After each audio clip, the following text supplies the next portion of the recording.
ನಾನು ವಿಡಿಯೋದಲ್ಲಿ ಕೇಳಿದೀನಿ ಎಲ್ಲ ಬಿಟ್ಟು ಕರ್ನಾಟಕದಲ್ಲಿ ಯಾಕೆ ದುರ್ಗಕ್ಕೆ ಹೋಗಿ ಅವ್ನ ಸೈನ್ಯ ಕಟ್ಟದ ಅಂದ್ರೆ ದುರ್ಗದವರು ಅಂದ್ರೆ ಅಷ್ಟು ಎದೆಗಾರಿಕೆ ಇರುವಂಥವ್ರು. ಹೈದರು ದುರ್ಗದ ಮೇಲೆ ಯುದ್ಧ ಮಾಡೋಕ್ಕೂ ಅದೇ ಕಾರಣ.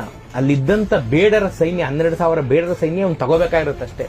ಯಾಕೆಂದ್ರೆ ಆ ಸೈನ್ಯವನ್ನು ತಕೊಂಡ್ಬಿಟ್ರೆ ಇವನು ಎದುರಿಸೋರು ಇನ್ಯಾರೂ ಇರೋದಿಲ್ಲ ಅನ್ನೋ ಒಂದು ಆಸೆಗ ದುರ್ಗದ ಮೇಲೆ ಯುದ್ಧಕ್ಕೆ ಹೋಗ್ತಾನೆ ಅಂತ.